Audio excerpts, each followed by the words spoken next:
as the night shrouds Jeongju City. Suddenly, the city's tranquility is shattered by an explosion of purple lightning, striking the central tower. A massive rift tears open above the city, from which an ancient, powerful warrior emerges. In response, the city's defenders, known as the 3rd Division, spring into action. This elite team, arrayed in battle gear, charges forward with determination etched on their faces. The depths of the rift, a powerful creature voices disdain, remarking on the humans' futile resistance. The creature identified as Huang Jin, a wolf king, expresses confidence in their inevitable victory, declaring that eradicating humanity is only a matter of time. As the 3rd Division makes a desperate stand, with determination in their eyes, they counterattack, despite the overwhelming might of the enemy. Amidst the ongoing battle, a key member of the 3rd Division questions if they are dealing with a C-class portal, hinting at the unexpected strength of their enemies. The battle escalates as the Wolf King, unfazed by human resistance, declares it's too late for any realizations. One brave warrior takes a stand, insisting on handling the Wolf King personally. This allows her comrades to focus on the remaining threats. Mr. Wenyuan, a pivotal ally, arrives just in time. Back at headquarters, an official notes the alarming frequency of C-class rifts appearing over Jeongju. This marks the 6th such event in a decade. In response, the decision is made to adapt the training and assessment of the city's defenders. The cultural exam scores for martial arts students will be halved, recognizing the need for more combat-ready individuals in the face of these recurrent threats. As the class in Jeongju's martial arts school is dismissed, the students engage in typical schoolyard banter. Inside, the conversations continue, revolving around academic pressures now intertwined with martial capabilities. A student laments the missed opportunity to sit next to Lin Yanren, a particularly admired classmate. Lin Yanren becomes the center of attention, not just for her beauty, but also as a symbol of the martial arts path. As peers inquire about her future plans, the Academy of Literature and the Martial Arts University is more than academic. It's about choosing a life path in a world where martial prowess can determine one's safety and status. Su Bai sits in the classroom, deep in thought, his book open but his mind elsewhere, faced with the decision of his future educational path. He recognizes that his average academic performance won't stand out at the Academy of Literature, and in a world increasingly defined by martial prowess, the relevance of traditional education seems diminished, caught between aspirations and realities. Su Bai discusses his family's financial limitations and the lack of any special talents, which make the option of attending the martial arts university seem unreachable. His frustration is palpable as he questions the fairness of a system that seems to favor those with inherent abilities or resources. As he engages in a wistful conversation with his peers, Su Bai muses about the concept of talent awakening in another world, hoping for a scenario where he could have special powers or a significant edge. In a surprising turn of events, Lin Yanren approaches Su Bai with an unexpected proposal.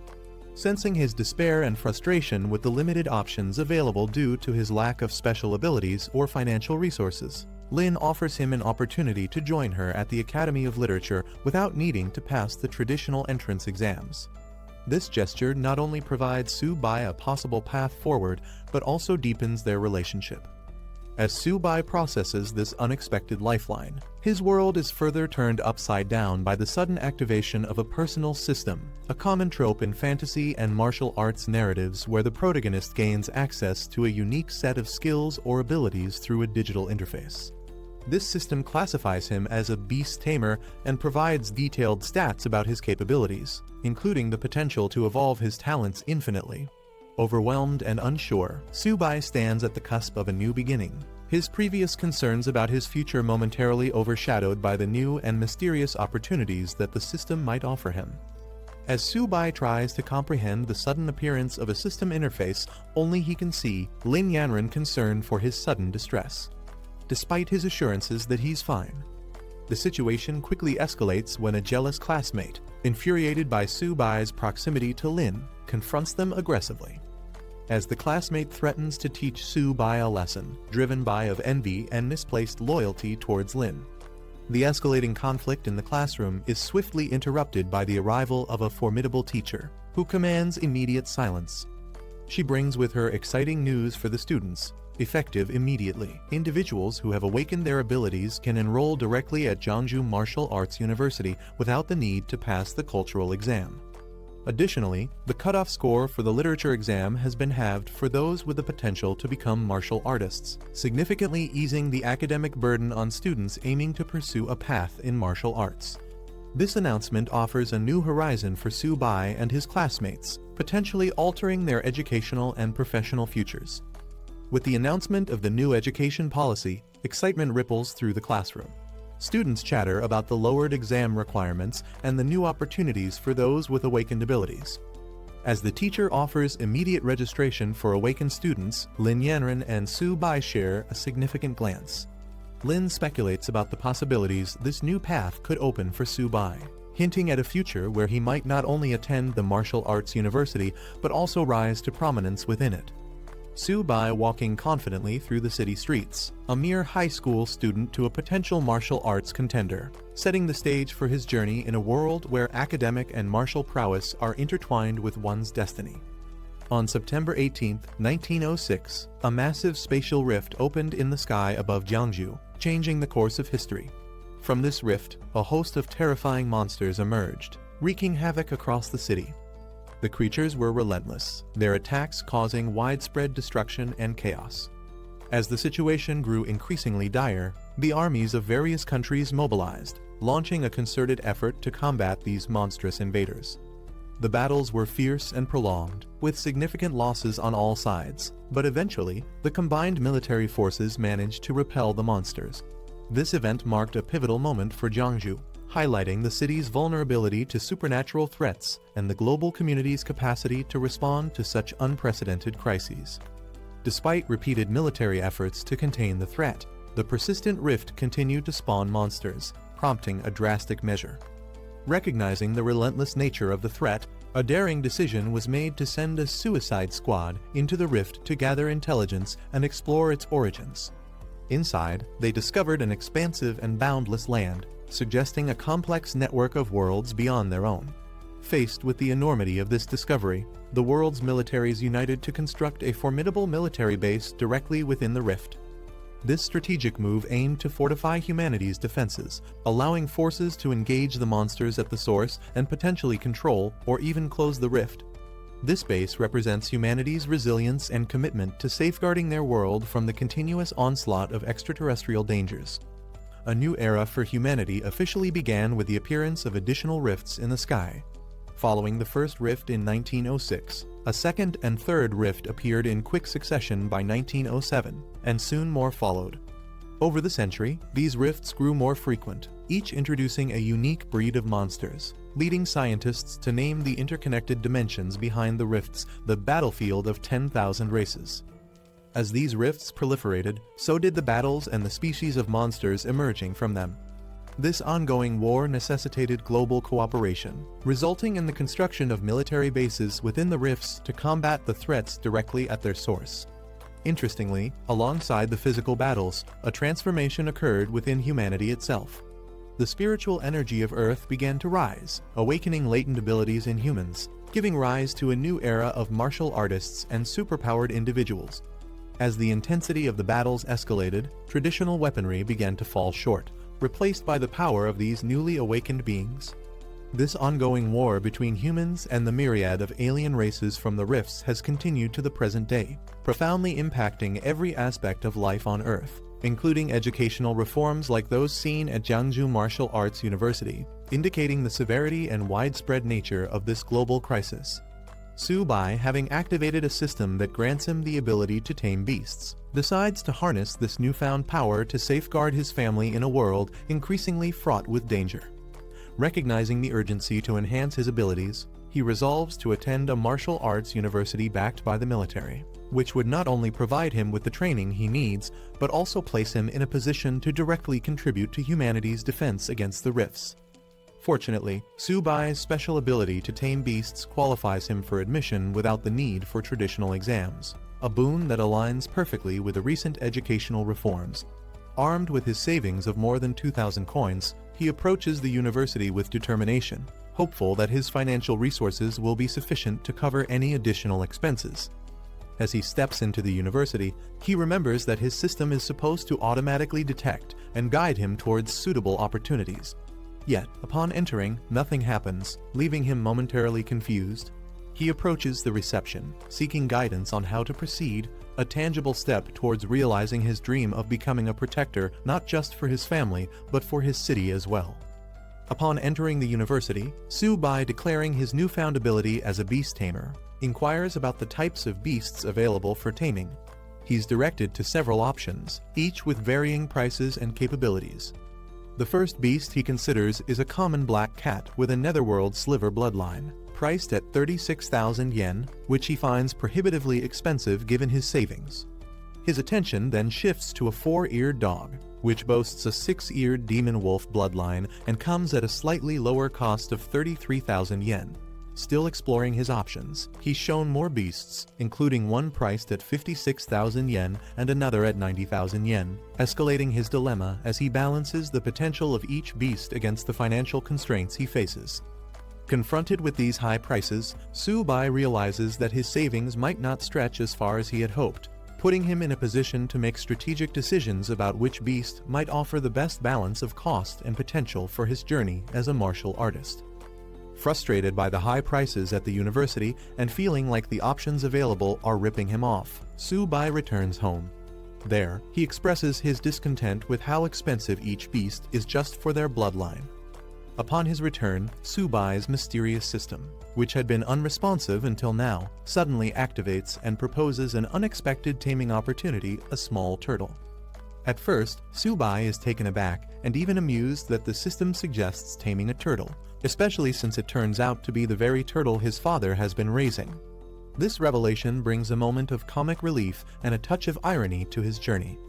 Despite the initial surprise and seeming triviality of the beast, this twist might hint at hidden potentials or qualities in the turtle that are not immediately apparent. This situation sets the stage for Su-bai to explore and perhaps uncover unique abilities that could significantly aid him in his quest to protect his family and thrive in a chaotic world. After his initial shock and amusement at the prospect of taming a seemingly unremarkable turtle, Su-bai reassesses the situation. His system highlights the turtle's potential, revealing it as an ordinary beginner-level creature with a latent bloodline that can evolve infinitely and eventually attain formidable capabilities. Intrigued by this revelation, Su-bai decides to embrace the challenge, tapping into his newfound ability to see beyond the surface and explore the unique advantages his first tamed beast might offer. Choosing to accept the turtle as his ally, Su-bai's attitude shifts from skepticism to curiosity and determination. He commits to enhancing the turtle's abilities, utilizing the system's guidance to unlock and maximize its potential.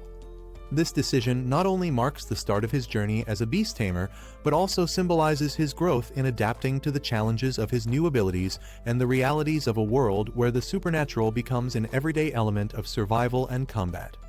Su-bai's initial skepticism about his first tamed beast, a turtle, quickly transforms into delight as he discovers its potential. The turtle, affectionately named Zio-ba, turns out to possess the Xuanwu holy bloodline. Despite its humble appearance and size, Su-bai recognizes the turtle's significant potential and decides it's worth far more than he initially thought, refusing to consider replacing it for anything else. At home, Su-bai's enthusiasm about his new beast is met with protective suspicion from his sister, Su-zayomai, who asserts her attachment to Zio-ba, referring to it as Daddy's baby. As Su-bai and his sister interact with Zio-ba, the turtle unexpectedly demands food, revealing a more lively and engaging personality than Su-bai anticipated. Su-bai's situation escalates as Zio-ba, the seemingly unremarkable turtle, reveals a ravenous appetite that surprises everyone, including Su-bai and his sister Zayomai. When Su-bai notes the turtle's insatiable hunger, he speculates it might be a sign of impending evolution, hinting at the turtle's hidden potential linked to its holy bloodline. As Su-bai scrambles to find more food to satiate Zio-ba's hunger, the situation at home becomes chaotic. The turtle's appetite leads to an uproarious scene, leaving the house in disarray. Return home to what appears to be the aftermath of a robbery, only to find it's their son's new pet causing the commotion. Each family member's reaction, ranging from amusement to bewilderment, paints a vivid picture of life with a magically endowed pet. Su-bai quickly realized that the shadow of his ability had disappeared instantly, and the black tortoise bloodline was still dormant but consuming more energy. With that in mind, he decided to head towards a place. Arriving at a building with a distinctive dragon emblem, he entered. Inside, a familiar woman greeted him, asking if he had finally decided on his purchase. However, Su-bai made it clear this time, he wasn't here to buy anything. Leaning in close, he quietly asked if they accepted exotic beast blood. This immediately caught the attention of a well-dressed man sitting nearby. Surprised, the man questioned whether Su-bai really had such a valuable resource. The man gave a nod of approval, allowing the woman to proceed as Su-bai stood ready. With a casual gesture, the man then invited Su-bai to sit and discuss further. Curious, he requested to examine the exotic beast blood first. Su-bai, confident in its quality, agreed without hesitation. Taking a small vial, the man carefully inspected it. Realizing the authenticity and superior quality of the beast blood, he immediately asked how much Su-bai was willing to sell.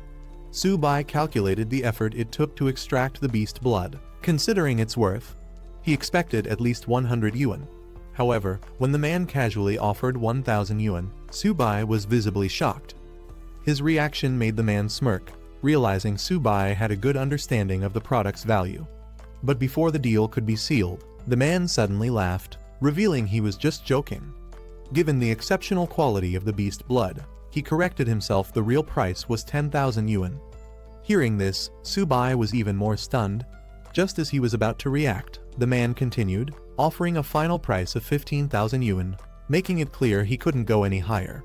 Su-bai couldn't believe his blood was worth so much. He struggled to hide his excitement, but the thought of earning that much made it impossible to suppress his smile. Without hesitation, he agreed to the deal, though he casually remarked that if he weren't in urgent need of money, he wouldn't have sold it so easily. As he left, the man reminded him to return if he ever had more high-quality goods. Su-bai walked away, feeling satisfied. Checking his balance, he still couldn't believe it. Selling the exotic beast blood for 15,000 yuan meant he could sustain himself for a while now. As Su-bai walked, he received a call from his teacher, informing him that the academic results were out, and there was important news. He was instructed to come to school that afternoon to complete his application. However, before he could get more details, the signal cut out. Frustrated by the sudden loss of connection, he tried calling back, but had no luck. Just then, a warning screen appeared before him, detecting hostile intent nearby. It identified 3 enemies within range, all targeting him. Realizing he was being ambushed, Su-bai quickly turned around. One of the attackers was already approaching, gripping a large spiked club while grinning menacingly. Their leader confidently assumed he had something valuable after seeing the pet store owner's reaction. Without hesitation, he demanded Su-bai hand it over. Trying to reason with them, Su-bai explained that he only sold items, not bought them. Yet, luck was clearly not on his side. He quickly assessed the situation. Only one of them was a primary warrior, which meant he had a chance. Confidence sparked in his eyes. He wasn't afraid. However, the thug laughed at his expression, mocking his supposed cowardice and demanding the money. Su-bai appeared to surrender, curling up slightly, as if preparing to comply. He suddenly made his move, pretending to surrender, but instead hurling his turtle companion straight at the bald thug. Caught off guard, the thug quickly raised his weapon to strike, but the unexpected attack threw him off balance. His eyes widened in shock as he realized too late this was a trap. Panic took over as he let out a terrified scream. Su-bai took advantage of the opening, delivering a powerful counterattack that sent the bald thug flying. The force was so strong that it even made the thug imagine an egg cracking in his head. His 2 subordinates panicked and rushed to his aid, furious that Su-bai had dared to lay a hand on their boss. Without hesitation, they charged at him, weapons in hand. But Su-bai used his turtle companion's defense to shield himself. One of the attackers lunged, thinking he had Su-bai cornered.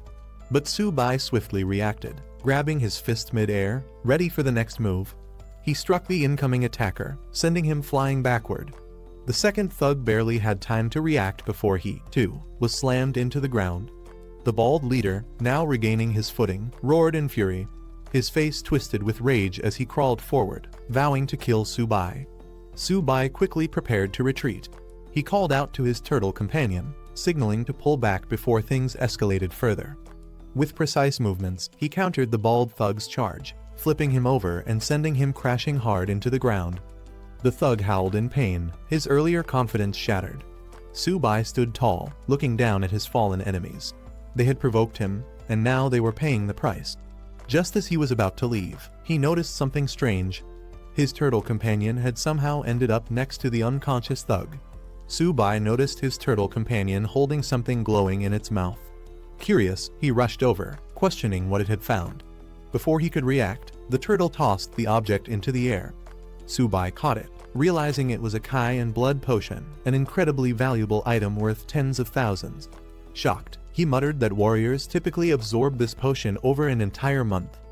Yet, his turtle had consumed it all in one go. He stared at the creature, now radiating energy, wondering if it could even handle such a massive boost. Subai's eyes widened as he felt a surge of power coursing through his body. His entire being radiated energy this time. The feeling of growing stronger was overwhelming. A system screen appeared before him, detailing his updated stats. His tamed beast's evolution had increased his attributes significantly, even granting him a new talent.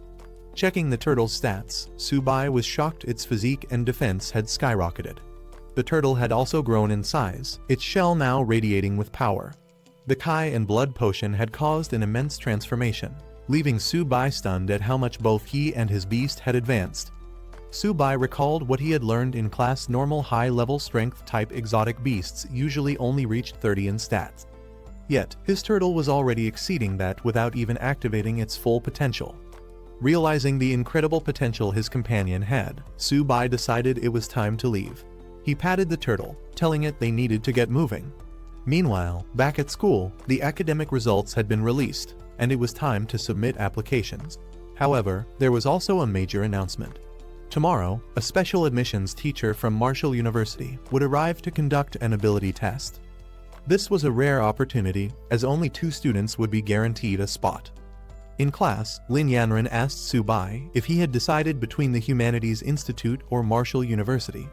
Without hesitation, he declared that he must get into Marshall University. Surprised, she reminded him that she had asked him to apply to the Humanities Institute with her. Marshall University sends students to the battlefield. It's dangerous, and she was clearly worried.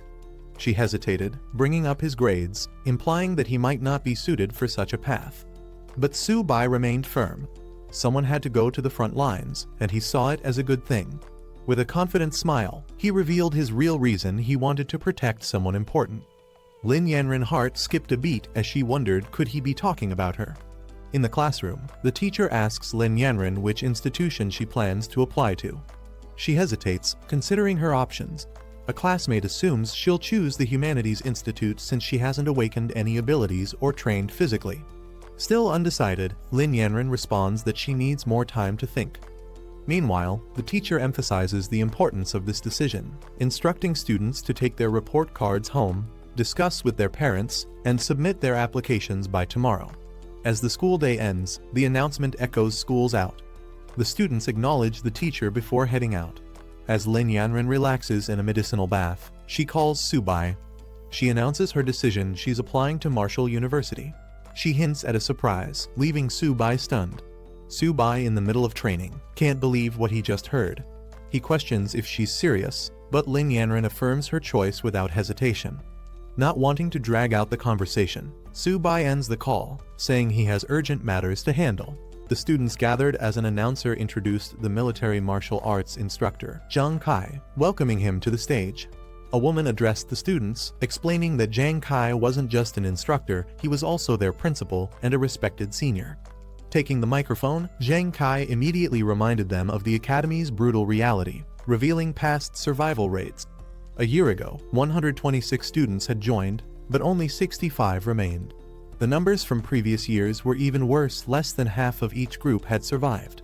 3 years ago, out of 86 students, only 11 were still alive.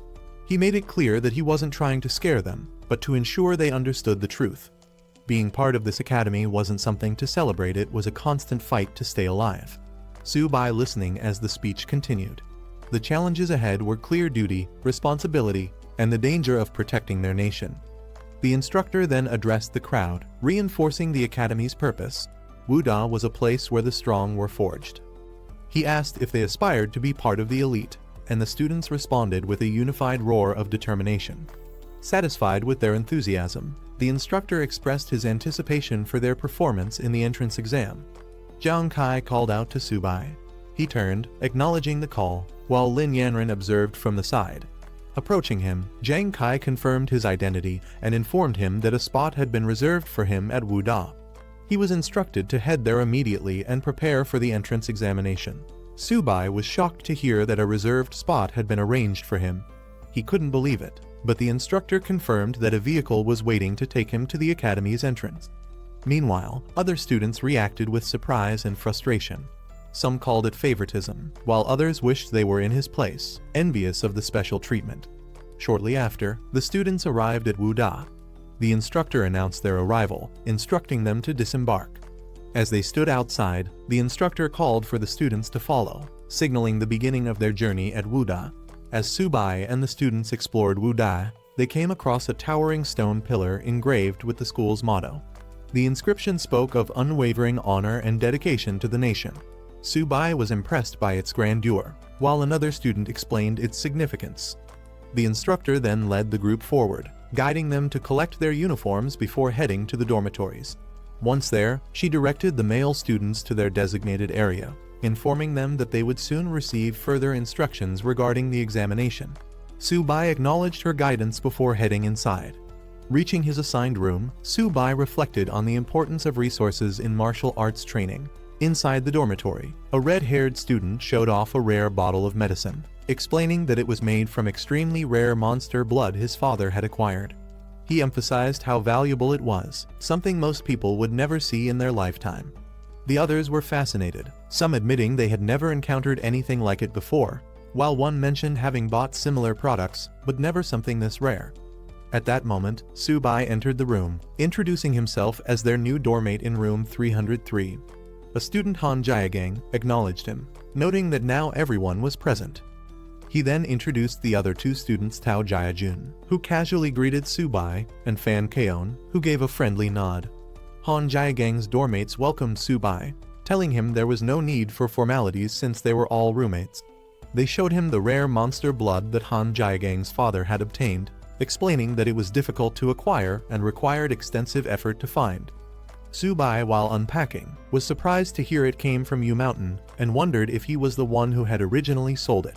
He casually asked about its price, assuming it must have been expensive. Han Jiagang, however, dismissed the cost, saying each drop was only around 30,000, totaling less than 100,000, an amount he considered insignificant. Hearing this, he realized that he had originally sold it for 30,000, but someone had resold it for triple the price. Frustrated, he cursed the middlemen who had taken advantage of the deal. Inside the dormitory, Subai's roommates excitedly pointed outside, claiming there was an incredibly beautiful girl downstairs. One of them even declared that she was his pick for the upcoming beauty contest. Curious, they rushed to the window, their eyes locking onto the tall, Lai Yanren confidently walking toward the dormitory. They were mesmerized by her appearance, praising her elegance and wondering why she was there. Meanwhile, outside, the dormitory manager stopped Lin Yanren, asking about her purpose in the men's dorms. Without hesitation, she stated that she was looking for Subai. The dormitory manager called out for Subai, announcing that a beautiful girl was waiting for him outside. His roommates were stunned by the revelation, unable to believe what they had just heard. Subai, without hesitation, decided to leave, while his roommates watched in disbelief. They couldn't understand why someone as stunning as her would be looking for him. Suspicious, they started to wonder if Subai was more influential than he appeared. Outside, Lin Yanren greeted Subai, complimenting how well he looked in his uniform. He responded casually. Lin Yanren adjusted Subai's uniform, complimenting him on how good he looked. Subai was caught off guard by her sudden closeness, unsure how to respond. Meanwhile, his doormates watched from the window, completely stunned. Seeing Lin Yanren personally fixing Subai's clothes left them in disbelief. They were outraged, unable to accept that Subai was casually interacting with someone they considered a goddess. Lin Yanren then brought up the reserved spot at Wuda, asking if Subai was upset about it. He reassured her that he wasn't angry, though he had initially planned to earn his place through the entrance test. Lin Yanren thanked him sincerely, admitting she had been worried about his reaction. Subai simply smiled, placing a hand on her head, telling her there was no way he could be upset with her. Lin Yanran informed Su-bai that the entrance examination was approaching and offered him some pills to help. However, Su-bai declined, saying she had already helped him enough and should keep them for herself. Before leaving, Lin Yanran waved at Su-bai, telling him she'd see him tomorrow. Su-bai could only watch as she walked away. Meanwhile, inside the dormitory, the other students had been observing everything. Shocked that Su-bai had not only interacted closely with Lin Yanran, but had even touched her head, they were desperate to find out who he really was. Back in the dorm, Su-bai returned to a completely different atmosphere. His roommates, who were once skeptical of him, now treated him with newfound respect, calling him Brother Su and eagerly inviting him to sit with them. Su-bai's dormmates surrounded him, eager to know about his connection with Lin Yanran. He casually mentioned that they were just high school classmates, but they weren't convinced, insisting he was being too humble. Taking advantage of their newfound camaraderie, Han Jiagang suggested that since they were dormmates, Su-bai should invite Lin Yanran to bring some of her friends over. Su-bai was caught off guard, unsure how to respond. To celebrate their first meeting, Han Jiagang proposed taking Su-bai out for a good meal and a chat. The others quickly agreed, deciding to handle all the arrangements themselves while telling Su-bai to rest. As they excitedly rushed out, Su-bai was left standing there, slightly overwhelmed by how quickly their attitude toward him had changed. After his dormmates left, Su-bai reflected on how interesting they were. He then took out Little Ba, letting it stretch out and breathe. Curious about what Lin Yanran had given him earlier, Su-bai checked the package and found a blood essence potion. He smiled, realizing that it would be beneficial for his little companion Little Ba. With a mischievous grin, Su-bai teased Little Ba, asking if it knew what to do after consuming the potion. Meanwhile, his dormmates arrived at an extravagant hotel for their gathering. Su-bai was surprised at the high-end choice, questioning if it was necessary. However, Han Jiagang assured him that all he needed to do was enjoy himself and leave the rest to them. At the luxurious hotel, Han Jiagang raised a toast, expressing how fortunate he felt to have such great dormmates, especially Su-bai. The others eagerly joined in, welcoming the camaraderie. As they settled down, Su-bai mentioned his connection with Lin Yanran, casually implying that he could arrange introductions to some of her friends later. Shifting the topic, he told Jiagang that he needed his help with something. Revealing a bottle of rare monster blood, Su-bai downplayed its importance but asked for Jiagang's assistance in handling it. The others were instantly intrigued, recognizing its incredible value. Jiagang examined the blood carefully, realizing that it was of even higher quality than his own. Shocked, he admitted that he had never seen anything like it before. Han Jiagang was shocked by the rarity of Su-bai's monster blood and immediately offered to call his father for assistance. Later, Jiagang stepped aside to make the call, but his father was initially unimpressed, assuming his son had once again run out of pocket money. Jiagang quickly reassured him that this was serious. Explaining the situation, he told his father that his classmate had 7 drops of rare monster blood far superior to what they had obtained before. Unable to determine its value, he sought his father's advice. Hearing this, Jiagang's father was stunned, questioning if it was truly better than before. Jiagang swore by it, urging him to come see for himself. Without hesitation, his father instructed him to send the location, promising to dispatch Master Cow immediately. An hour later, Master Cow arrived to examine the monster blood. The moment he saw it, he was in awe, calling it the purest and most potent he had ever encountered. He excitedly declared that with such high energy content, he could create something extraordinary. Jiagang's father, still skeptical, questioned if Master Cow was exaggerating. However, Master Cow insisted that even with the finest equipment, the value of this blood would only increase. Meanwhile, Su-bai casually sipping a drink as Jiagang marveled at how overpowered his monster blood truly was. Jiagang's father inquired about the price for Su-bai's monster blood. However, Su-bai clarified that it wasn't for sale, he was only willing to exchange it for blood essence of equal value. Acknowledging their connection through Jiagang, his father assured Su-bai that he wouldn't be shortchanged. He offered to take all the monster blood in exchange for 14 bottles of blood essence, a deal that Su-bai readily accepted. With a knowing smile, Jiagang's father then made an unexpected offer. He invited Su-bai to join the Han family, promising free resources and additional benefits. Su-bai politely declined Jiagang's father's offer, stating that he had no plans to join a family for now. However, Jaegang's father tried to persuade him to reconsider. Before the discussion could continue, Lin Yanren suddenly entered the room with a commanding presence. She firmly declared that Su-bai had already made his decision and that no one had the right to pressure him into joining any family. She made herself clear her stance was non-negotiable. Su-bai was surprised to see Lin Yanren and asked why she was there. The others in the room were equally shocked, recognizing her instantly and wondering why she had suddenly appeared. Lin Yanren casually stated that she had come to take care of her own matters and hadn't expected to run into Su-bai. Meanwhile, Jaegang's father and Master Cao observed the situation closely. Jaegang's father was clearly unsettled, realizing there was something significant about her presence. As Master Cao tried to explain who she was, his expression changed to shock as he fully grasped her identity. Jaegang's father explaining that it's all a misunderstanding.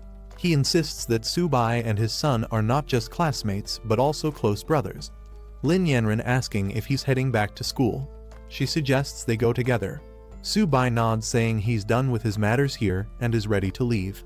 Before leaving, Su-bai bids farewell to Jaegang's father and Master Cao, telling Jaegang that they'll meet back at the dorm. Jaegang's father responds, wishing him well. As Su-bai walks away with Lin Yanren, Jaegang suddenly panics and rushes forward, calling out to her, saying he's heading back too. But his father grabs him, scolding him and demanding he come back, clearly frustrated by his reaction. Jaegang's father sternly advises him to get along with Su-bai, emphasizing that the future of the Han family might depend on their relationship. Jaegang is confused by this statement, but is even more shocked when his father warns him to keep a respectable distance from Lin Yanren. Later, Jaegang questions his father, wondering why he never noticed how exceptional both Su-bai and Lin Yanren are. 2 days pass, and at the Marshall University campus training ground, the students gather for their freshman special training. The instructor announces that this session's training will take place at a significant location. The students are stunned to learn that they will be training at the battlefield of myriad races, a place filled with danger. Some voice their concerns, questioning the safety of such a decision. The instructor reassures them that while failing the training isn't a big deal, survival is what truly matters. He assures them that the designated training area has been secured and that their safety will be ensured. The instructor announces that each class will consist of 50 students, led by a bronze-level teacher who will be responsible for their training. He encourages the freshmen, wishing them success in their training. As the students are assigned to their groups, Lin Yanren excitedly informs Su-bai that they are in the same class. Nearby, Jaegang and other students react with excitement, thrilled to be in the same class as the goddess. Su-bai, however, wonders if this arrangement was intentional. A voice calls out for Class 8 to gather. A striking woman steps forward, introducing herself as Liao Yuxin, the special training instructor for the group. Liao Yuxin confidently informs the students that she will be in charge of all training tasks. As she speaks, several students are captivated by her striking appearance. Then, she announces their first task, writing a will. The students are stunned, their excitement immediately turning into panic. Some hesitate, questioning if she was serious, while others start to grasp the reality of the training. She gives them a day to complete this task, instructing them to gather at the teleportation plaza at 8 am for their departure to the battlefield of myriad races. Some students wonder if their lives are truly at risk, while others start worrying about the future. A few are left reflecting on their unfinished goals, realizing they might not return. Lin Yanren asks Su-bai about his plans before departure. He replies that he doesn't have much to prepare and plans to head back to the dorm. As they part ways, she tells him they'll meet tomorrow. Meanwhile, other students feel the pressure of the upcoming battlefield training and focus on their preparations. Later, at the dorms, a group of students invites Su-bai to join them for a fun night before their departure. However, Su-bai declines, saying he has things to take care of. Jaegang, understanding his decision, offers to bring anything back for him if needed. Su-bai acknowledges and lets them go. Jaegang notices Su-bai's pet turtle and comments on its tough shell. Su-bai introduces it as Little Bai, explaining that it's quite a foodie. As the others leave for their night out, they bid farewell to Su-bai, who stays behind. He tells them to enjoy themselves. Alone in the dorm, Su-bai prepares food for Little Bai, teasing it for always eating. He lets it feast, reminding it to prove its worth on the battlefield. Meanwhile, he prepares his own supplies, making sure everything is ready for tomorrow. Little Bai eagerly devours its meal, and Su Bai reassures it that no one will take its food away. As Su Bai feeds Little Bai, a notification appears, announcing that the tamed beast has evolved into an ordinary high-tier beast. Along with Su Bai's level increasing, Little Bai gains a new talent, Heavy Strike. A detailed status screen reveals Little Bai's improved attributes, including Constitution, Defense, and Agility. Its talents now include Shell Defense, which boosts defense when fully retracted, Turtle Skin Defense, which enhances durability at the cost of stamina, and Heavy Strike, which increases attack power depending on stamina consumption. Another screen displays Su Bai's updated stats, confirming that he, as a beast tamer, benefits from his beast's evolution. His base attributes have grown, and Little Bai's abilities will partially enhance him as well. Excited about the improvements, Su Bai acknowledges that the Blood Kai powder played a crucial role in the upgrade. He praises Little Bai, encouraging it to give its best performance in the upcoming battle. Little Bai responds confidently, ready for the challenge ahead. The preparations for battle are complete, and a report is sent to the chief instructor confirming that all students are ready. Instructors stand by as orders are given to activate the teleportation array. With a command, the massive portal begins to hum with energy. Students marvel at the enormous teleportation array, acknowledging that only Marshall University could provide such a grand sight. Before departure, Lin Yanran expresses concern for Su Bai, urging him to stay cautious on the battlefield. Su Bai reassures her with confidence, promising that they will complete their mission successfully. She nods, wishing him luck as they prepare to embark on their journey. As the teleportation process begins, Su Bai and the students step forward, preparing for the transfer. A bright glow surrounds them as the command is given. The students arrive at their destination, disoriented but amazed. Jiagang stumbles slightly, exclaiming in surprise, while others look around in awe. A student wonders if this is the military base within the battlefield of myriad races. They take in the vast structure, realizing they have truly arrived. Some are excited, marveling at the incredible technology, while others remain cautious about their new surroundings. Before the excitement can escalate, Liao Yuxin commands everyone to quiet down. She addresses a high-ranking officer, Deputy Commander Liatao, apologizing for the students' reactions, explaining that they are all new recruits who haven't seen much yet. The Deputy Commander of Military Base F-269 introduces himself, making it clear that rank doesn't matter here, everyone follows his orders. He demands acknowledgement, and the students, led by Liao Yuxin, respond in unison, affirming their understanding. As the commander addresses them, Jiagang questions why they should be impressed by a mere deputy commander. However, Su Bai observes the scar on his face, recognizing that he must be a seasoned officer. The commander then assigns their first task, cleaning the battlefield. However, it's not just about clearing debris. They must also eliminate any remaining shadow cats lurking in the area. He deems it a perfect test for new recruits stepping onto the battlefield for the first time. The deputy commander explains the reward system. Eliminating shadow cats earns merit points, which can be exchanged for valuable resources like blood kai powder and body refinement elixirs, helping students enhance their strength. Hearing this, the students become excited. Jiagang and others realize why so many risk their lives to enter the battlefield of myriad races. The opportunity to exchange merit points for potions makes the mission even more rewarding. Noticing their enthusiasm, the commander smirks, acknowledging their eagerness for action. Without wasting time, he gives the order to move out. The students respond energetically, ready to start. Su Bai, confident in his skills, looks forward to accumulating merit points. He also considers how much Little Bai will benefit from this hunt, anticipating a feast for his pet. The group arrives at a section of the base where wounded soldiers are being treated. Many are covered in injuries, fresh from battle, groaning in pain as they receive medical attention.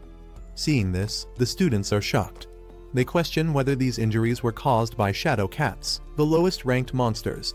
Doubt and fear spread among them. If even such weak creatures are this dangerous, how will they survive? One student panics, worrying about making it back alive. However, Liao Yuxin quickly shuts down the fear-driven murmurs, reminding them that the battlefield of myriad races is not a place for hesitation. Anyone who joined Marshall University should already be prepared for danger. Lin Yanran, feeling uneasy, tells Su Bai to stay close to her in battle, not wanting anything to happen to him.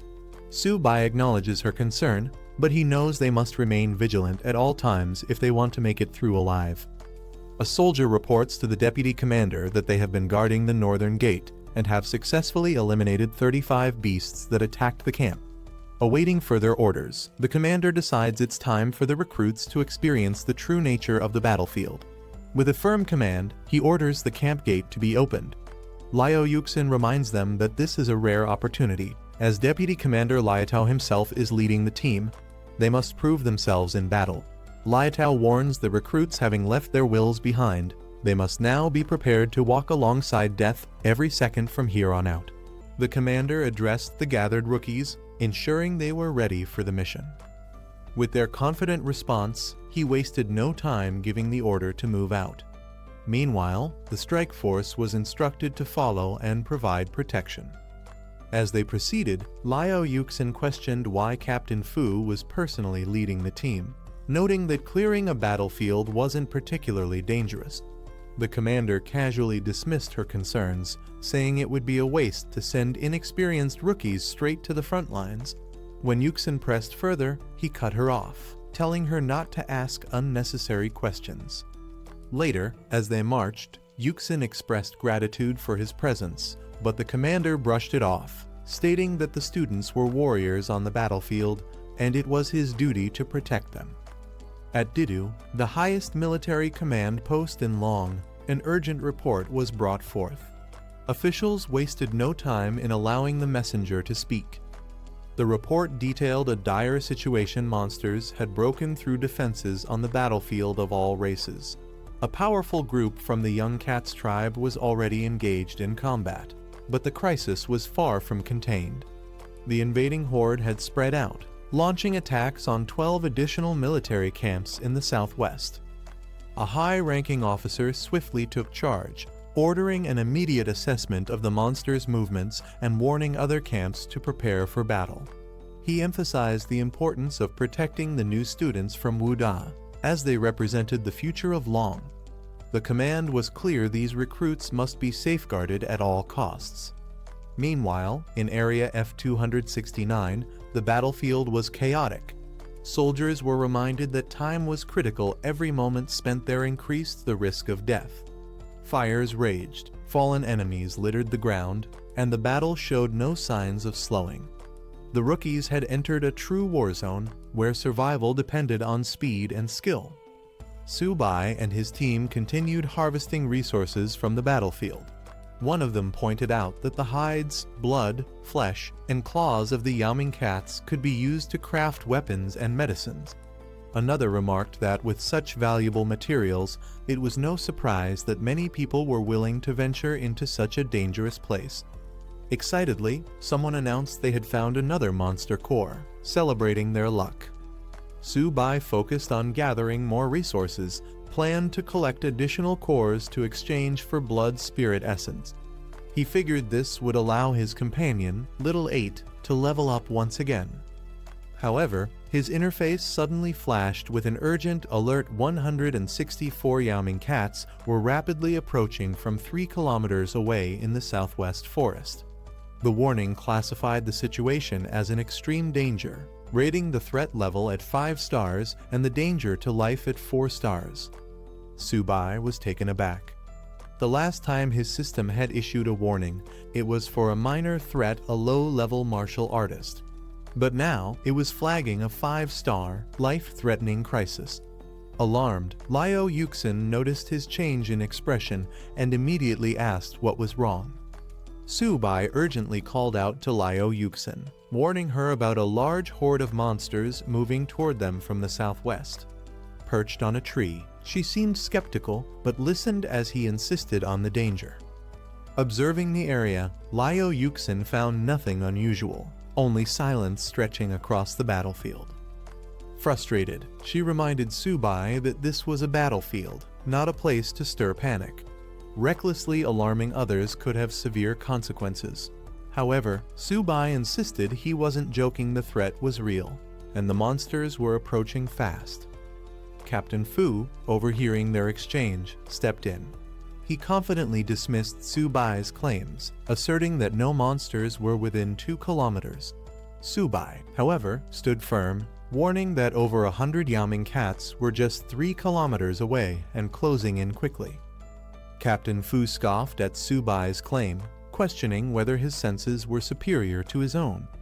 Liao Yuxin, trying to de-escalate the situation, suggested that Su Bai was simply overreacting due to his inexperience in battle and that it wasn't worth wasting time on. However, Lin Yanren stepped forward, insisting that no conclusions should be made without proper verification. She declared her trust in Su Bai, leaving Captain Fu momentarily speechless. Determined, Su Bai addressed everyone, urging them to believe him. He explained that as a monster tamer, he possessed an exceptional sense for detecting danger. This revelation surprised the group, with some questioning why the school hadn't documented such an important ability.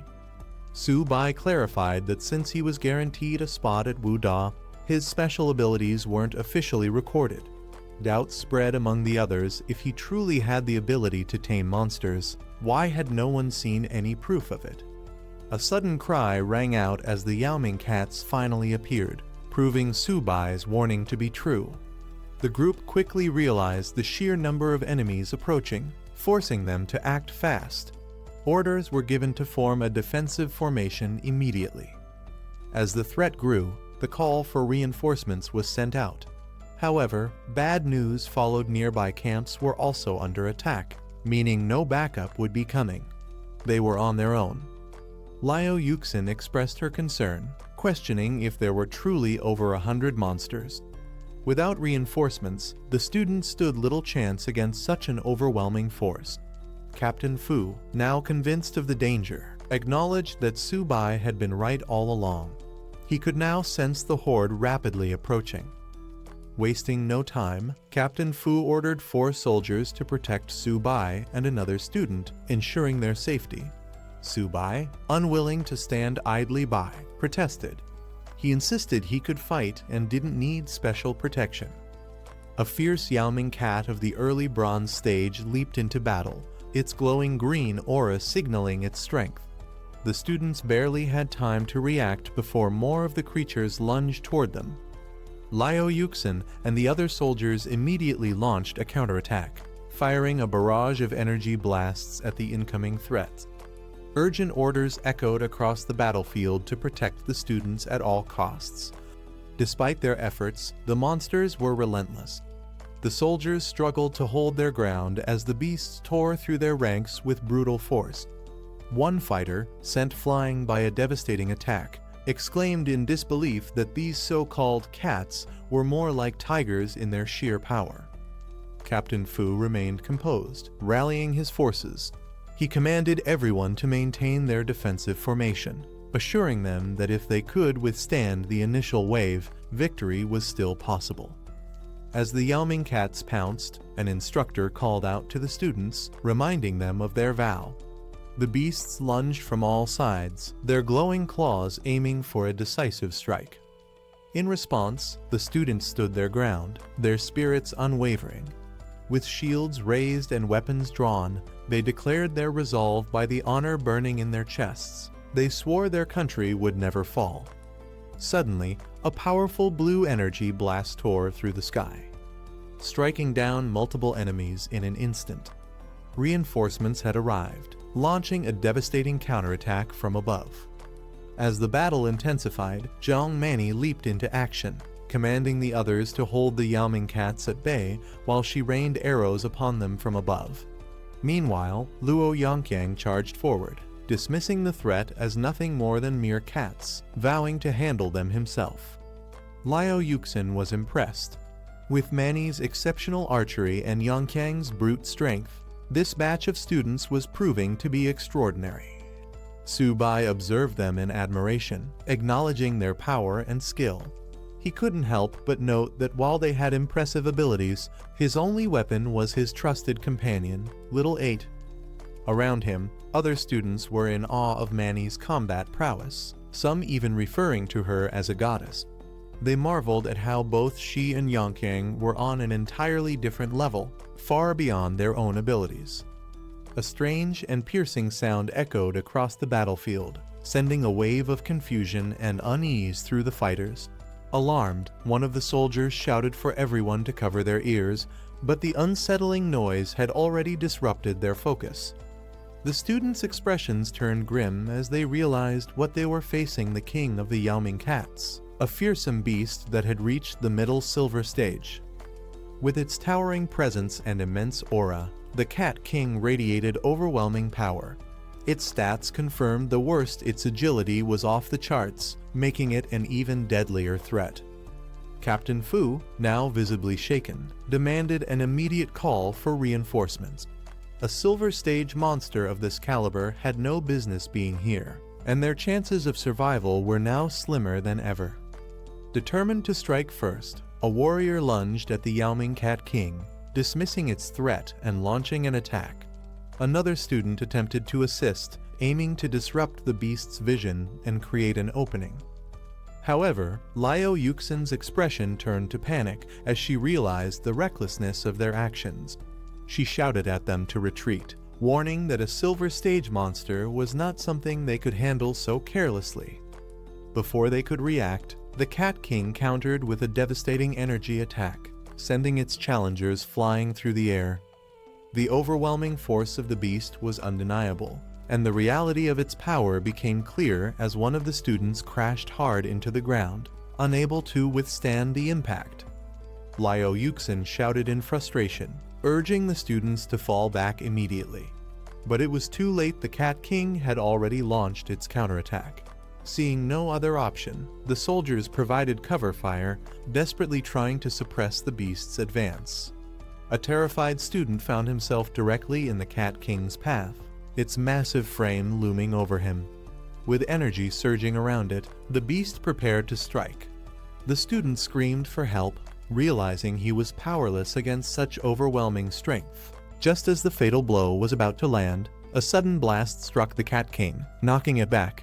Little Bai arrived with force, deflecting the attack and creating a moment of hope amid the chaos.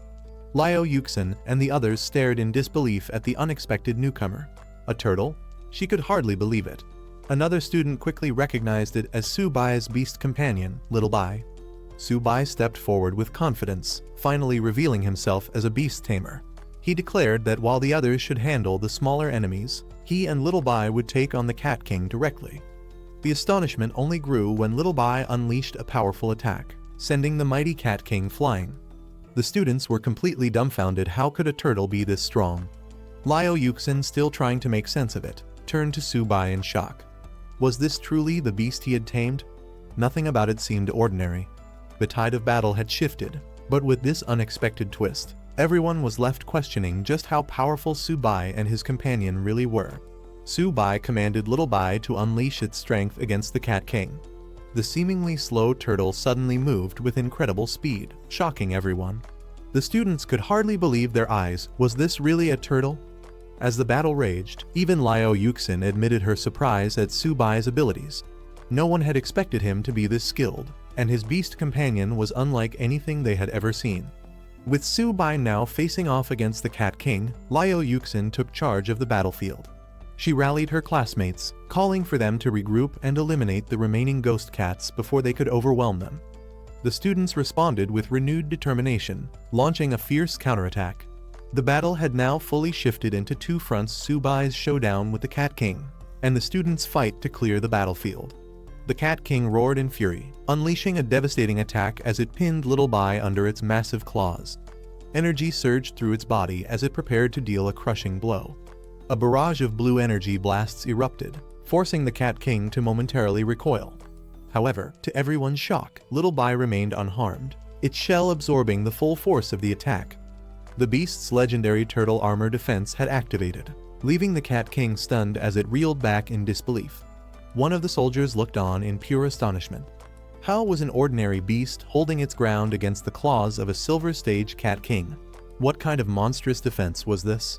Seizing the opportunity while the Cat King was distracted, a soldier called for cover fire as he prepared to land a decisive strike. His comrades responded immediately, keeping the battlefield secure as he moved in. With precision, he targeted the beast's weak spot, its waist and abdomen. Flames erupted around his blade as he leaped into the air, ready to deliver a crushing blow. the attack came down with immense force, aimed directly at the Cat King's vulnerable point. The beast roared in pain, its body writhing under the impact. But just as victory seemed within reach, the Cat King twisted its body at the last moment, narrowly avoiding a fatal strike. In an instant, it countered, sending the attacker flying backward. The plan had failed just barely. The battle raged on as a soldier, filled with determination, charged forward with his flaming weapon. He roared at the beast, declaring that this fight would end with either its defeat or his own. Meanwhile, another group of recruits faced their own challenge. One of them confidently instructed Little Ba to unleash a special move. As the small turtle-like creature began to spin, some of the team looked on in confusion, questioning what was so special about it. Doubt filled the air as they observed the turtle rotating in place. They weren't sure how this was supposed to be an effective attack. However, one of them quickly recalled knowledge from a book, noting that the Cat King's weakness lay in its waist and abdomen. One of the recruits charged in, launching a powerful attack with a swift aerial strike, his determination unwavering. The force of his strike sent shockwaves through the battlefield, carving through the ground as energy erupted from the impact. The spinning turtle move, which had initially seemed questionable, now came into play. The energy it generated surged toward the enemy, targeting the exact weak spot mentioned in the book, the waist and abdomen. The beast, caught off guard, roared in pain as the attack connected, proving its effectiveness. Seeing the direct hit, another fighter stepped forward, ready to capitalize on the moment. A smirk crossed his face as he acknowledged that the weak spot had been struck. Now, the real challenge was whether the enemy could endure what was coming next. The battlefield raged on, but with each moment, the recruits grew stronger and more confident in their strategies. The fight was far from over, but they had proven that teamwork and knowledge were just as crucial as raw strength. The Cat King let out a final agonized roar as the attack struck its weak point. Blood dripped from its wounds as it struggled to stay on its feet, but its strength quickly faded. The once mighty beast collapsed onto the battlefield, defeated. The recruits stood in stunned silence for a moment, watching the fallen enemy. They had fought hard, but had they really won? Then, confirmation came. Someone triumphantly announced that the Cat King had been defeated. Relief and excitement spread through the group as the realization set in. One of the recruits, still processing the moment, hesitated before asking if they had truly won. The battle had been intense, and victory felt almost surreal. Then, before he could react, a teammate rushed forward, embracing him in excitement. She praised him for his incredible feat, exclaiming that he had managed to defeat a gold Cat King. Still catching his breath, he stood there, dazed, wondering if it was really over. With the battle over, admiration for Subai spread among the recruits. They praised his strength, impressed by his victory over the gold Cat King. Some, however, were more interested in his turtle companion, wondering where they could get one for themselves.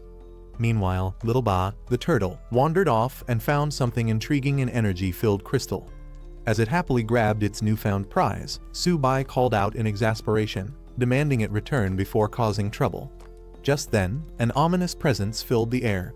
One of the recruits noticed something strange in the sky. Looking up, they saw dark shapes approaching fast. Realization hit. The Cat King's dying roar had not just been a cry of pain, but a call for its kin. Danger was far from over, and an even stronger threat might be on the way. At the base combat center, alarms rang as a report came in.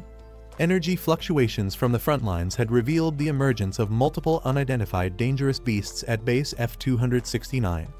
A high-ranking officer was shocked to learn that Lin the Tiger's daughter was among the trainee students in the area.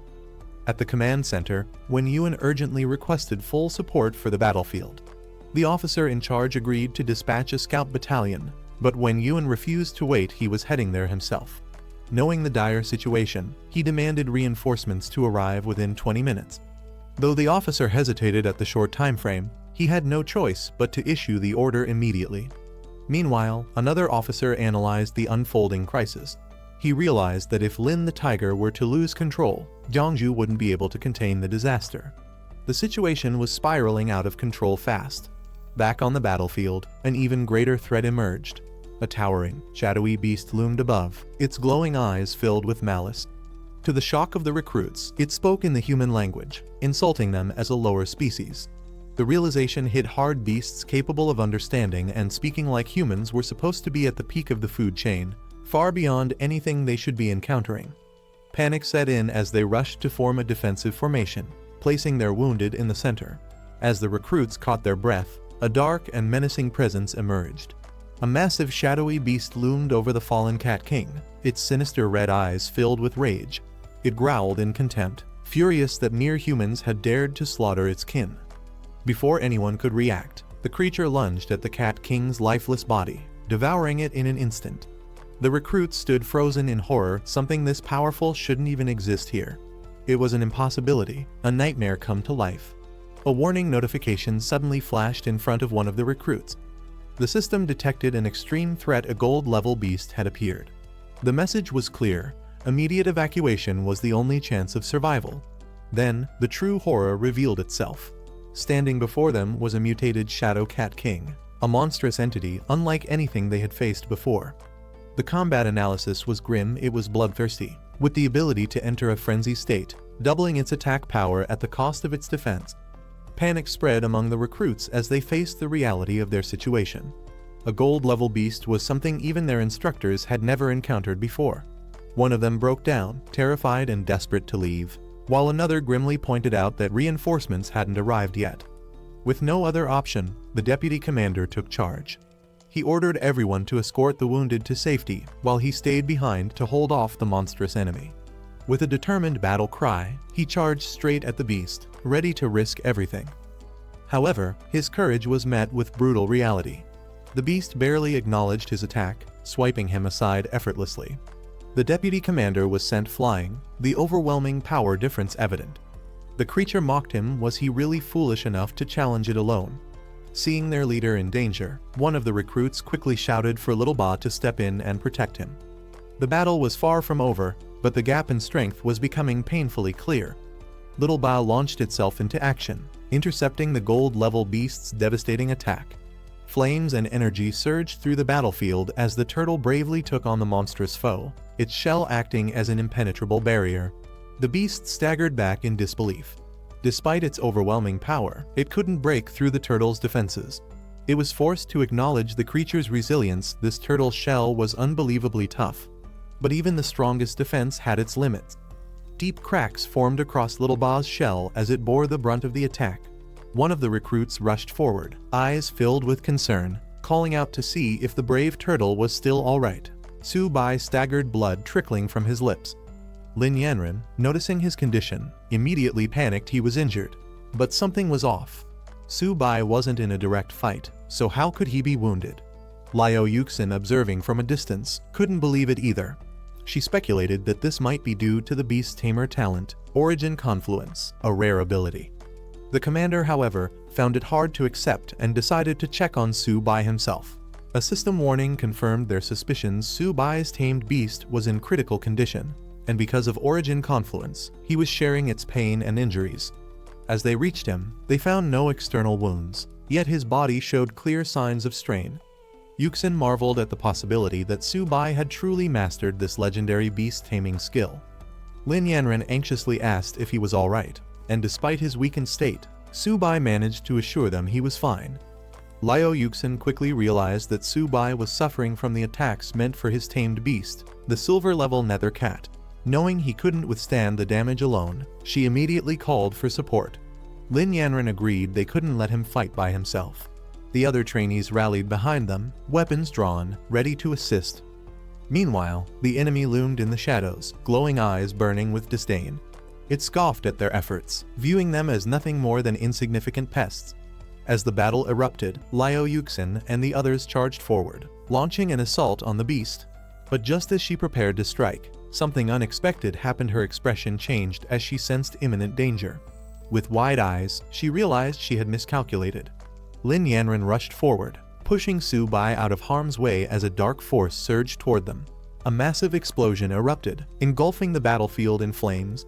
As the smoke cleared, Lin Yanren held onto Su Bai, her eyes widening in disbelief. Su Bai, now steady, smirked with confidence. He revealed that the crystallization of the Silver Cat King had finally been fully absorbed. Su Bai's tamed beast, the little tortoise, had undergone a breakthrough, advancing to bronze tier with significantly enhanced attributes. Its new talents granted it a powerful defensive barrier, a spirit-infused form for combat, and even the ability to manipulate gravity. A brilliant golden light engulfed the battlefield as the tortoise evolved into a massive armored beast. Liu Yuxin and the commander could hardly believe their eyes. This wasn't an ordinary upgrade. Could it have reached an epic-level transformation? Meanwhile, Lin Yanren helped Su Bai to his feet, relieved to see that his injuries had healed. Su Bai assured her that he was fine now. Su Bai stood tall, commanding his tamed beast to eliminate the enemy. In response, the newly evolved tortoise unleashed its power, striking with devastating force. The monstrous foe was sent flying, crashing into the ground with immense impact. The commander, unable to believe what he had just witnessed, noted that despite only being bronze tier, Su Bai's beast radiated an overwhelming presence. As the dust settled, the once dominant beast lay defeated, thrown into the distance like it was nothing. The Cat King, enraged by its defeat, let out a terrifying roar as dark energy crackled around it. Consumed by fury, it declared its intent to annihilate everyone. Seeing its berserk transformation, the commander urgently warned the team to retreat. This fight had escalated beyond expectations.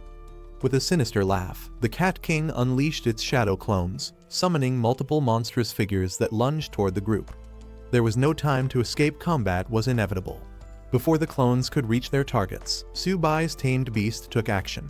The golden tortoise roared, its immense body shielding the team from the incoming attack. Su Bai didn't hesitate. He commanded his beast to put an end to the chaos. In an instant, a powerful gravitational force erupted from the tortoise, pulling everything toward it. One of the trainees struggled to defend himself as a shadow beast lunged at him, its claws aimed for a lethal strike. But before it could land, a massive force pulled the creature away. Su Bai's tamed beast unleashed its gravitational might, sending the enemies hurtling through the air. With an earth-shattering roar, the armored tortoise stood tall, radiating an unstoppable power. Su Bai's eyes burned with determination as he commanded his beast to go all out. Responding to its master's call, the golden tortoise let out a deafening roar, gathering an overwhelming surge of energy in its core. The air trembled as it unleashed a massive energy blast, a blinding beam of golden light shooting toward the heavens. The shockwave from the attack spread across the battlefield, forcing everyone to shield themselves. As the golden energy engulfed the battlefield, the enemy was completely overpowered. From a distance, a man watched from atop a tree, intrigued by the overwhelming scene before him. Down below, the surviving warriors scrambled to clear the battlefield, tending to the wounded and gathering what remained. After the battle settled, the man approached, relieved to see Lin Yanren unharmed. She assured him that she was fine, then curiously asked about his sudden arrival. Meanwhile, the deputy commander of the F-269 military base provided a report. During the battle, their forces worked alongside university students and mentors, eliminating over 800 nether cats, including bronze, silver, and even a gold-level beast. He explained that they were now assessing casualties and tending to the wounded. Shocked by the mention of a gold-level creature, one of the officers couldn't believe such a powerful foe had appeared.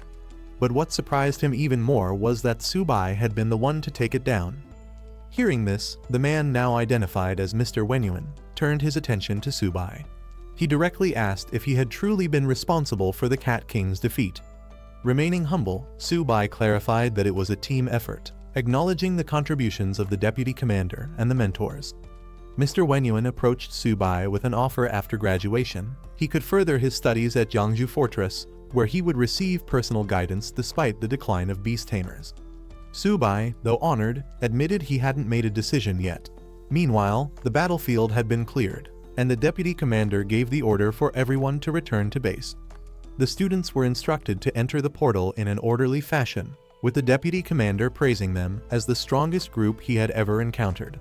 As they prepared to leave, the officers observed the recruits, noting their potential.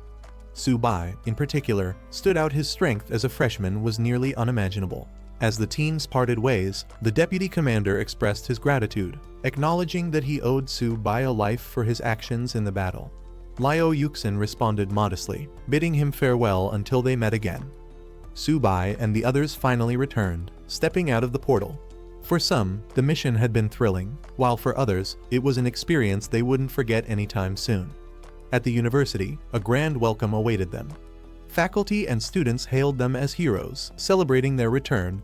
Among the returning students, some were humbled, recognizing that Su Bai was the true hero of the battle. Others were just relieved to have made it back alive, reflecting on how many of their classmates hadn't been as fortunate. As the students returned, they were praised for their achievements, with their battlefield performance set to be one of the highest in history.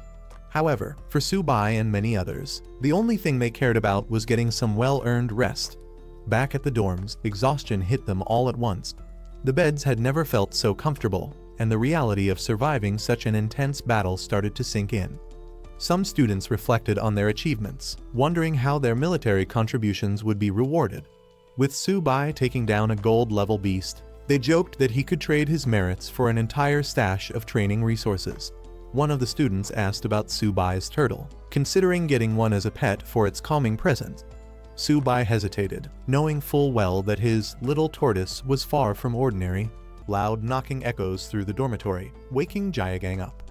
Still half asleep, he groggily complains about the noise, questioning who would be knocking so early.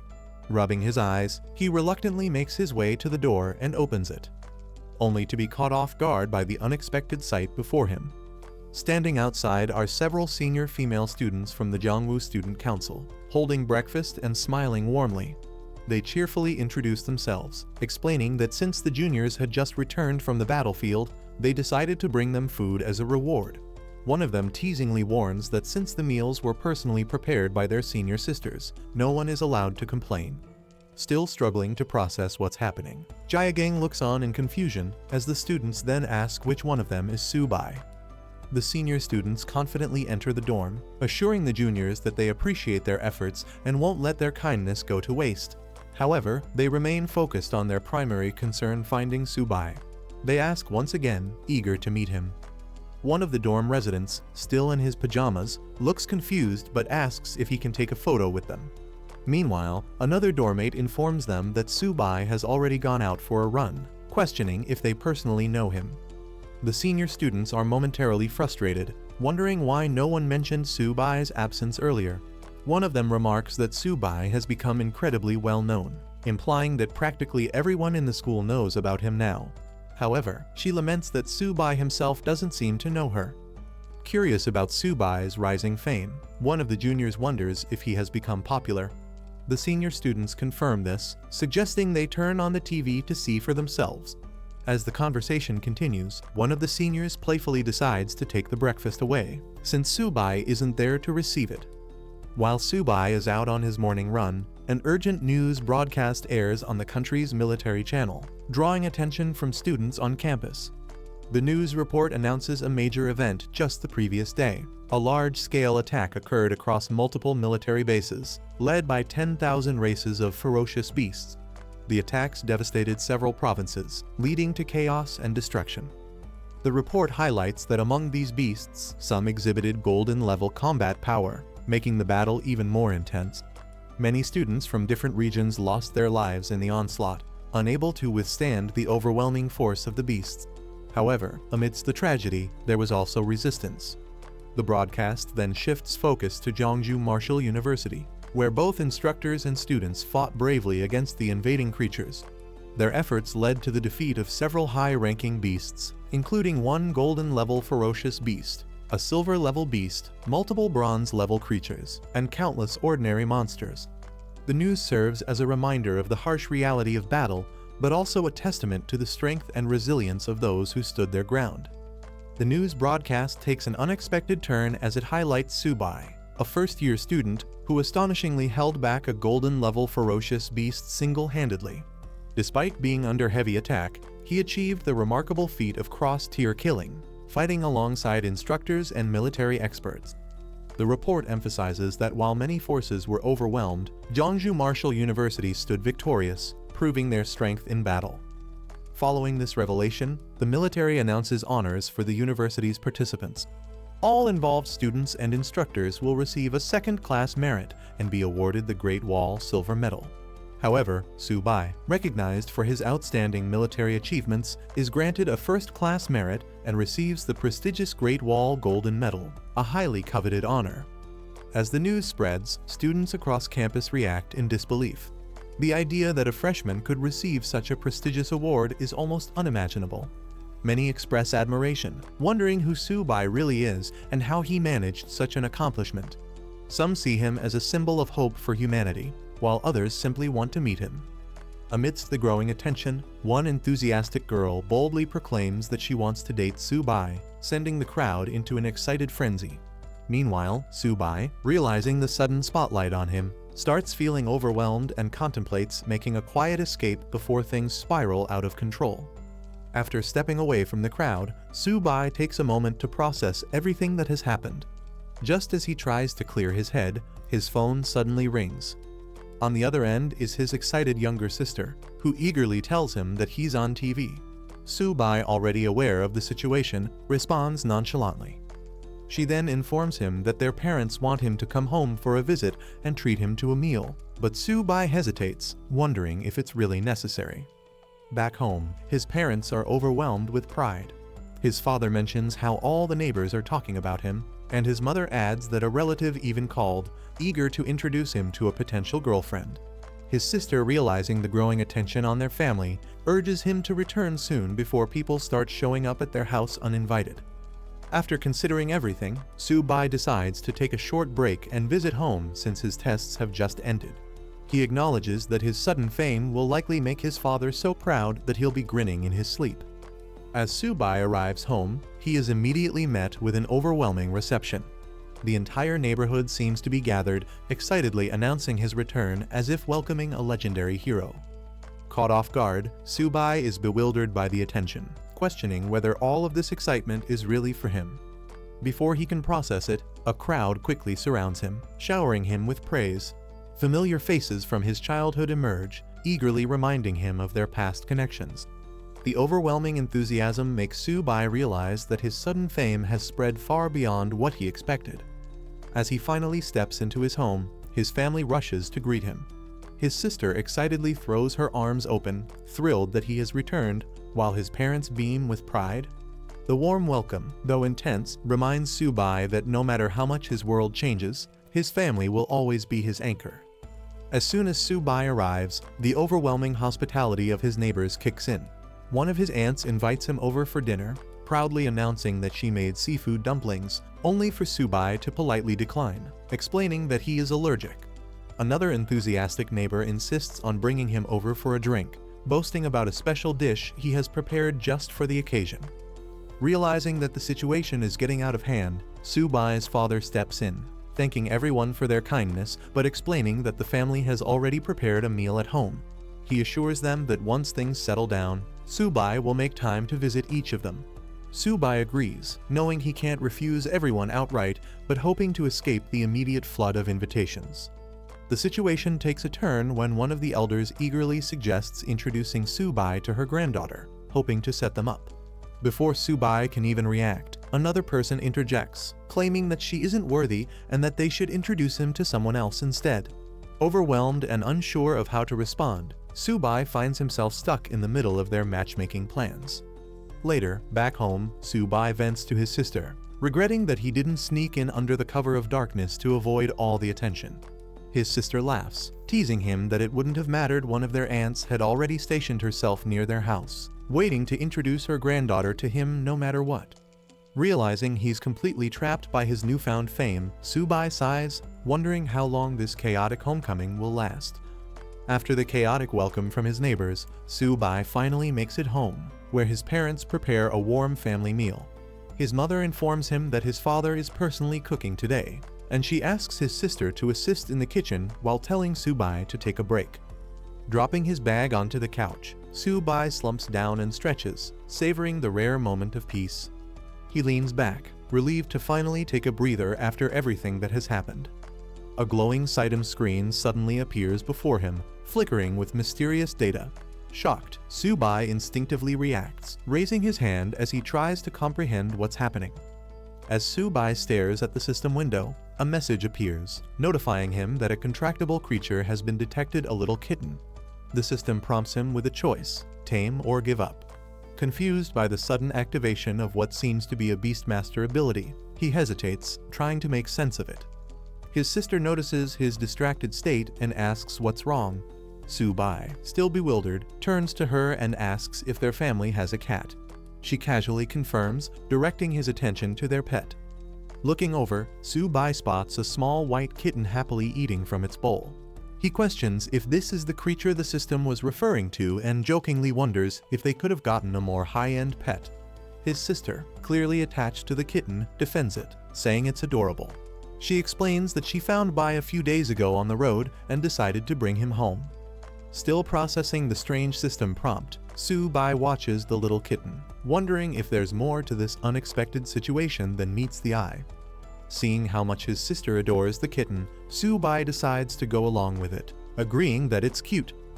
However, his curiosity lingers as he glances at the system screen, which has revealed surprising information.